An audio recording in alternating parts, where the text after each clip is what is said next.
Ini terkait dengan pernyataan yang sempat disinggung Pak Nikolai tadi, pasal 433 soal penyadapan jika seseorang melakukan pelanggaran Undang-Undang ITE, ini hukuman paling beratnya 15 tahun penjara ya, Ya, dan penyadap ini memang bisa dikenakan hukuman yang berat. Pak, kabarnya memang ada aplikasi yang bisa diinstal secara gratis di luar negeri, yang dimana kita bisa sebenarnya menyadap pembicaraan orang melalui telepon, benar seperti itu? ya kalau itu sih benar, tapi itu kan ilegal. Itu ilegal itu dan tidak dibenarkan oleh hukum dan peraturan perundang-undangan kita. Jadi ini udah pasalnya udah berlapis sih sebenarnya. Dari KUHP sendiri pasal 433 ada, walaupun ancamannya cuma 2 tahun. Tetapi di dalam pasal 40 Yungto pasal 56 Undang-Undang 36 tahun 99 ancamannya 15 tahun penjara. Kemudian pasal 31 Undang-Undang nomor 11 tahun 2008 yang diperbaharui dengan Undang-Undang nomor 19 tahun 2016 tentang ITE itu ancamannya 10 tahun, denda 800 juta rupiah.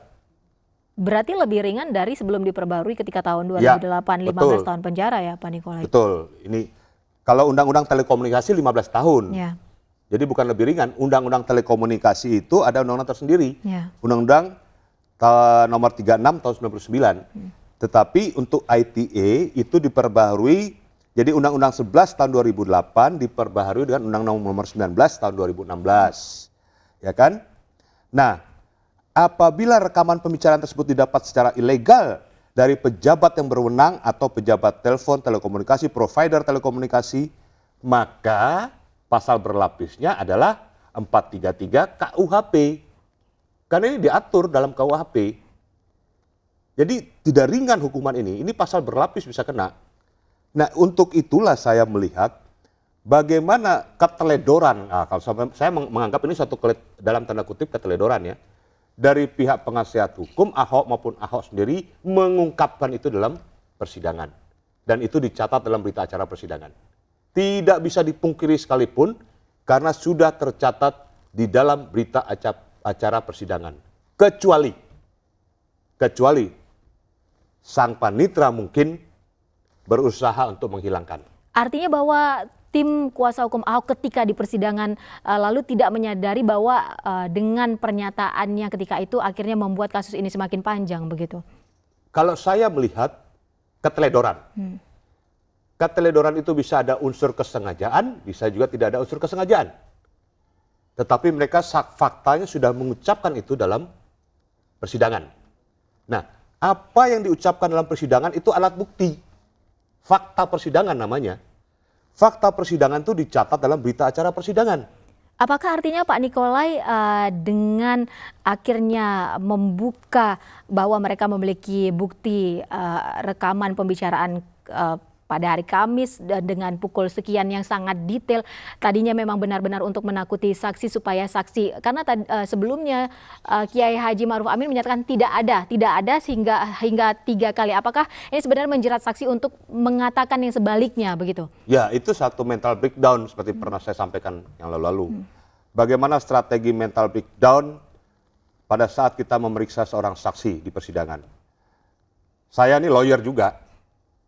Ya sudah mau dibilang 30-an tahun lah kita udah malang melintang di bidang ini. Kita mau berupaya bagaimana supaya supaya klien kita atau terdakwa yang kita dampingi seringan mungkin, seminim mungkin mendapatkan hukuman atas perbuatan yang pidana yang dilakukan. Alhamdulillah kalau bebas murni, ya kan? Tetapi cara kita untuk melakukan itu harus memenuhi beberapa kriteria. Harus ada norma dan etika hukum dan norma hukum. Ketika kita belajar di Fakultas Hukum, dari semester 1 sampai ketika kita lulus, itu selalu ditekankan mengenai etika dan norma. Jadi walaupun kita berusaha dengan strategi yang sedemikian rupa untuk membebaskan saksi, tapi tidak boleh meninggalkan etika dan norma itu dalam persidangan. Berarti dalam sebuah persidangan, meskipun penasihat hukum atau kuasa hukum memiliki kekebalan hukum seperti yang Pak Nikolai katakan soal kekebalan hukum kuasa hukum, bukan kekebalan yang absolut. Berarti bukan. dalam sebuah persidangan kuasa hukum pun bisa dikenakan sanksi hukum. Bisa ketika mereka berbuat tindak pidana dalam persidangan itu, ada yang merasa dirugikan, bisa melaporkan. Karena tidak absolut kekebalan hukum itu. Baik, Pak Nikolai tadi Anda sempat menyebutkan bahwa ketika ada sebuah penyadapan begitu, yang bisa terkena sanksi adalah tiga, yaitu si pejabat, lalu provider, dan si penerima hasil sadapan. Bagaimana dengan korban? Dengan korban bisa menuntut. Korban dalam hal ini Kiai maupun pihak SBY bisa menuntut kepada pejabat Telkom atau telekomunikasi atau provider maupun kepada penerima data itu. Itu hak dia sebagai warga negara, hak hukum dia. Oke, meskipun tidak ada pengaduan, tapi bagaimana Anda melihat sikap Polri saat ini? Dalam Undang-Undang ITE, baik 2008 maupun yang 2016, ini kan bukan delik aduan. Ini pidana umum ketika aparat penegak hukum, dalam hal ini kepolisian, atau siapapun mengetahui telah terjadi tindak pidana ini, dia wajib untuk menyelidiki dan menyidik dan memproses secara hukum. Meskipun misalnya Pak SBY atau korban berhak melaporkan. Ada atau tidak laporan dari Kiai Ma'ruf atau siapapun yang merasa dirugikan, termasuk SBY, ini tetap harus diusut. Harus diusut oleh pihak kepolisian, karena itu saya bilang tadi bukan delik aduan.